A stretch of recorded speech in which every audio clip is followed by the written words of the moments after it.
안녕하세요. 육엄마, 육아빨들과 함께하는 육아간호 기자비 열매엄마 간호TV입니다.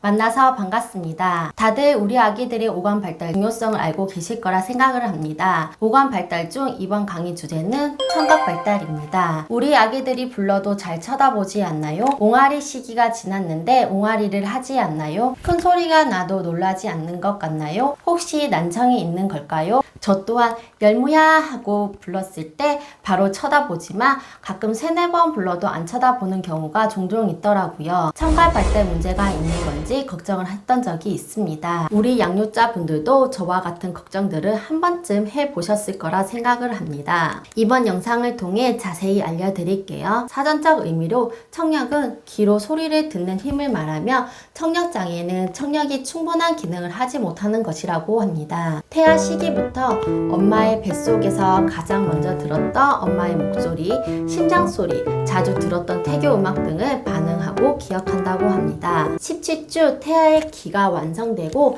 24주가 되면 신경 외부 자극을 전달하며 28주쯤에는 완전히 청각이 완성되어지고 35주에는 뇌가 반응한다고 하는데요. 출생 후 아기가 엄마 목소리나 심장 소리를 들으며 안정되는 것을 볼 수 있습니다. 뱃속에서부터 엄마의 목소리를 기억하고 있어서 그런가 봐요. 우리 아기들이 너무 사랑스럽지 않은가요? 열무를 임신했을 때 열무야 하면 발을 뻥뻥 차던 기억들이 나네요. 신생아의 청각은 출생 때 밀청도는 분비물, 양수 등으로 액체가 가득 차 있으며 고시는 점액으로 차 있어 잘 듣지 못한다고 하는데요. 하지만 출생 1일에서 2일 후에는 소리에 반응하며 생후 2개월에서 3개월이 지나며 소리가 나는 쪽으로 고개를 돌릴 수 있다고 합니다. 우리 아기들 청각 발달은 언어와 인지 발달에 큰 영향을 주는데요. 만약 발달이 잘 되지 않으면 사회 적응에 어려움이 발생할 수 있습니다. 출생 후 청력 이상 여부를 확인하고 있는데요. 뿐만 아니라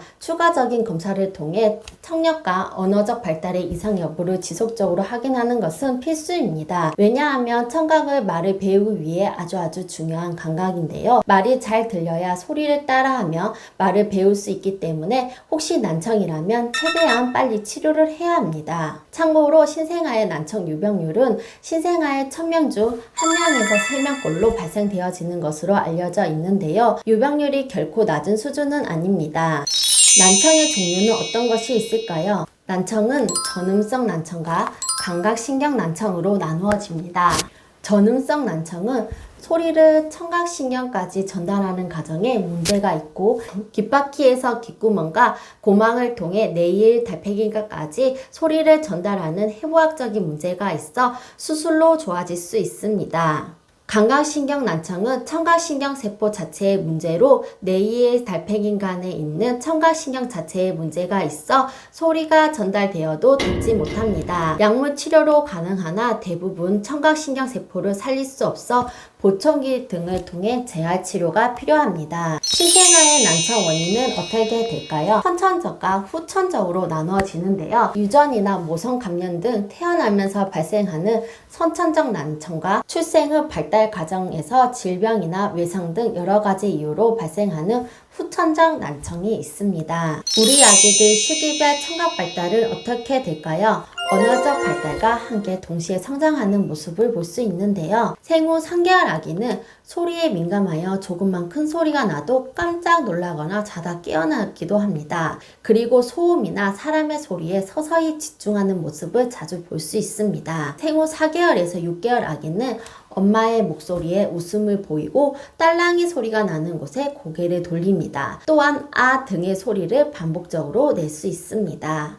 생후 7개월에서 12개월 아기는 마마, 빠빠 등의 소리를 낼 수 있으며 다양한 소리를 듣고 모방을 하거나 주변 소리에 더욱 귀를 기울이는데요. 이름을 부르는 소리, 사람 목소리에 대한 반응을 적극적으로 하기 시작합니다. 그리고 돌 전후 엄마, 아빠와 같은 말을 조금씩 할 수 있습니다. 신생아 난청 고위험 대상은 어떻게 될까요? 첫째, 가족력이 있는 경우 신생아 난청의 확률이 높아집니다. 둘째, 엄마가 임신 중 약물을 복용한 적이 있는 경우 경우입니다. 셋째, 미숙아나 저체중아로 태어나거나 황달 같은 신체적 문제가 발견되었을 때입니다. 넷째, 출생 후 내막염이나 성홍열을 앓은 적이 있는 경우입니다. 다섯째, 출생 시 몸의 다른 부위에 기형이 발견되었을 때도 문제가 될 수 있습니다. 만약 난청 고위험군에 해당이 된다면 가능한 빨리 이비인후과 전문의와 상담 후 청력 검사를 하는 것이 좋습니다. 청력에 문제가 있는 아이들의 행동은 어떤 것들이 있을까요? 첫째, 큰 소리에도 반응이 없습니다. 즉, 큰 소리에 놀라거나 눈을 깜빡거리는 행동이 보이지 않습니다. 둘째, 옹알이 하는 시기가 늦어집니다. 말을 더듬거나 소리를 내지 못하는 경우를 볼 수 있습니다. 셋째, 소리에 관심이 없습니다. 장난감 소리나 엄마의 말소리에 관심을 보이지 않습니다. 넷째,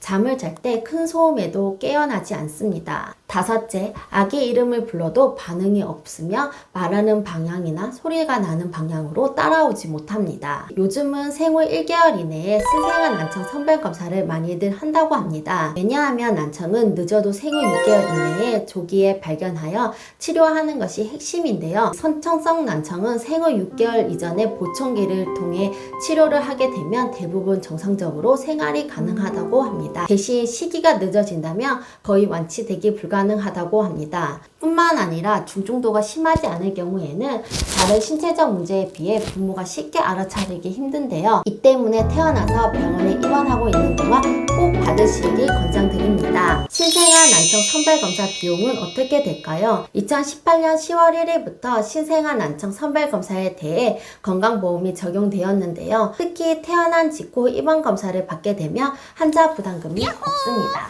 다만 외래 진료를 통해 검사를 받으면 자동화 이음량 방사 검사는 4,000원에서 9,000원, 자동화 청석 내감 반응 검사는 9,000원에서 19,000원 정도 금액을 부담하시게 됩니다.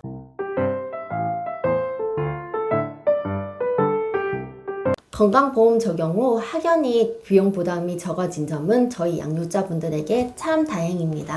난청 하나들의 지원 사업은 어떤 것들이 있을까요? 2019년 보건복지부에서는 난청 하나들에 대한 지원을 강화하고 있는데요. 보청기 사업이 대표적인 케이스입니다. 지원 대상은 기준 중위 소득 180% 이하의 가구의 만 2세 이하로 대학병원급 이비인후과에서 정밀검사 결과 양측성 난청이며 청력이 좋은 기의 평균 청력치가 40에서 50데시벨 범위의 청력장애 등급을 받지 못하는 경우입니다.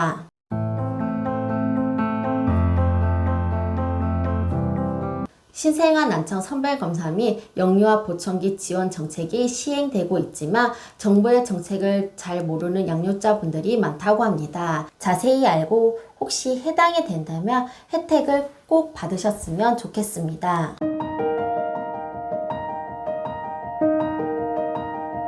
신생아뿐만 아니라 모든 어린이들이 입학 전에 청력검사를 실시하는 것을 권장하고 있습니다. 특히 경도에 난청이 있으면 부모님들조차 조기에 발견하기 어려워 반드시 청력검사를 통해 난청 여부를 확인하는 것이 중요합니다. 한쪽 귀에 경도에 난청만 있더라도 발성과 언어학습에 문제가 발생할 수 있다는 점 꼭 기억해 두셨으면 좋겠습니다. 난청이 의심되신다면 반드시 진료를 보는 것을 권하며 청력검사를 하여 조기에 발견될 수 있도록 하는 것이 좋습니다. 이번 영상은 여기까지입니다.